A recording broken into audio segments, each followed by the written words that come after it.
작년 말 삼국지의 간우가 지켰던 우한의 일가족이 걸리면서 세상에 처음 드러난 신종 코로나 바이러스는 유례없는 높은 전파력으로 불과 석 달 만에 전 세계를 강타하고 있습니다. 당연한 이야기겠지만 바이러스 감염의 임상적 양상은 바이러스 자체의 특성에 의하여 결정이 됩니다. 이번 신종 코로나 변종종은 키워드 검색창의 정확성을 위해 코로나19로 공식 명명이 되었습니다. 이 놈은 우리가 학부 시절 배웠던 계절성 감기의 흔한 원인 중 하나인 코로나 바이러스의 변이 아형입니다. 박쥐가 주 매개체인 것으로 추측됩니다. 현재까지 출현한 코로나 바이러스는 사스와 메르스가 가장 악명이 높았죠. 그리고 이번 코비드19가 있습니다. 코로나 바이러스에 속하는 코비드19는 점액 친화성을 특징으로 하는 오이시 코로네리비네이에 속하며 인체에 감염을 일으키는 RNA 바이러스들 중에서 크기가 가장 큽니다. 따라서 변이를 거쳐 유의한 변이로 신종 바이러스 출현하기 위해서는 일단 정식이 충분히 일어나는 원숙주가 필요합니다. 코로나19의 경우에는 박쥐가 숙주입니다. 아시다시피 박쥐는 포유류이기 때문에 사람과 이중 간 바이러스 교차 장벽이 아주 낮습니다. 박쥐는 포유류이면서도 날짐승이기 때문에 대사율이 높습니다. 이런 특성 때문에 면역의 활성화 없이 코로나 바이러스가 장기적으로 증식이 가능하고 다양한 변이 바이러스가 나타나게 됩니다.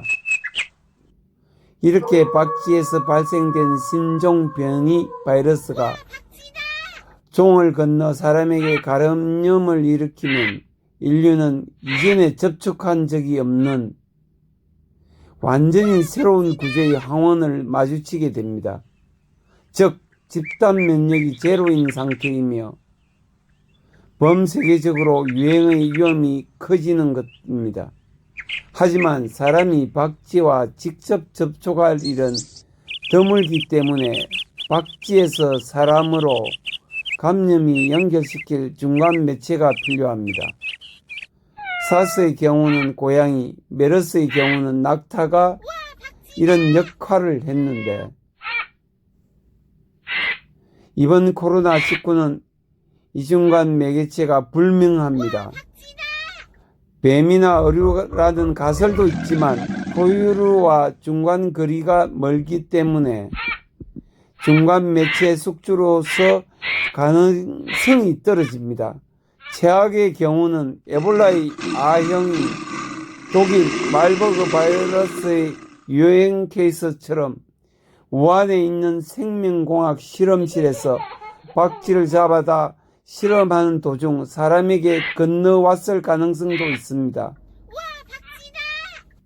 코로나19의 경우에는 아직 전파가 진행 중이라 정확한 통계는 내기는 어렵지만 신속하고 광범위하게 검사를 시행하고 있는 우리나라의 자료를 보면 치사율은 1%밖에 안 됩니다. 통제가 잘 되는 경우 0.5% 이하로 떨어질 수 있고 독감의 치사율보다 조금 높은 수준입니다. 사스의 경우 사망률이 7%, 메르스의 경우엔 34%였던 것을 보면 아주 낮은 치사율입니다. 코로나19는 점액에 의하여 전파가 됩니다. 사스나 메르스 때보다 전파력이 550배나 높습니다. 전파력이 높아도 치사율이 낮으니 너무 두려워 마세요.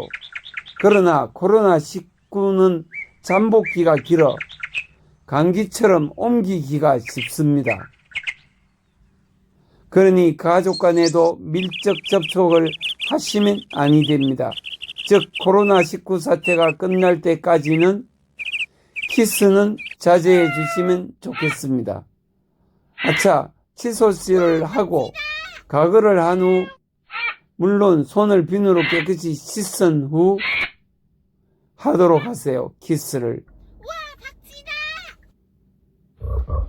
죄송합니다. 이야기로 하다가 잠깐 딴 데로 새었네요. 본론으로 돌아와서 계속해서 하겠습니다. 코로나19는 호흡기 상피 세포 감염을 통해 증상이 시작되므로 다른 감기, 특히 인플루엔자 감염과 식별할 수 있는 차별적 임상적 특징이 없습니다. 하지만 분자 생물학적 특징에서 기인하는 임상 양상의 진행 경과에는 차이가 확 날 정도입니다. 인플루엔자 독감의 경우에는 크기와 바이러스의 수용체 특성 때문에 에어로졸을 통한 비강 감염으로 시작되는 경우가 많습니다. 그러나 코로나19 크기와 스파이크의 특징 때문에 비말에 통한 구강 감염 경우가 많습니다. 대부분 음식물에 묻어 들어오는 바이러스는 식도를 타고 내려가 소멸되지만 코로나19 바이러스는 독해서 점액 진화성이 강해서 호흡기 상파세포를 감염시킵니다. 이번 코로나19의 임상 특징 중 하나는 콧물이 적고 마른 기침과 복통이 적다는 것인데, 마지막으로 감염 정파의 특성을 살펴보면 바이러스의 입자가 크기 때문에 에어로졸 농도가 감염 농도의 이상으로 올라가지 않습니다. 즉, 야외나 환기가 잘 되는 곳이라면 마스크를 꼭 착용 안 하셔도 됩니다. 하지만 입원실처럼 실내에서 계속해서 기침을 하는 감염자가 있는 경우 에어로졸 수치가 금방 올라가니 마스크는 꼭 착용하셔야 됩니다. 그리고 마스크 미착용으로 감염되는 것보다 손으로 감염되는 경우가 더 많습니다. 특히 병원에서 화장실 손잡이가 주된 감염 원인입니다. 손 잘 씻고 나와봐야 손잡이를 잡고 다시 오염되니, 그러니 화장실 손잡이 잡은 후에는 소독제로 다시 닦으셔야 됩니다. 코로나19 경우에는 서로 마주보고 이야기하거나 식사를 하거나 회식을 하는 것은 위험합니다. 바이러스는 치료하는 게 아니라 예방하는 것입니다. 외식을 하셔도 좋습니다. 마주 보지 마시고 대각선으로 앉아서 식사를 하세요. 코로나19 끝날 때까지 우리 모두 힘을 합쳐 이겨냅시다. 끝까지 시청해 주셔서 감사합니다. 구독과 좋아요를 눌러주세요. 그럼 다음 영상에서 뵙겠습니다. 감사합니다.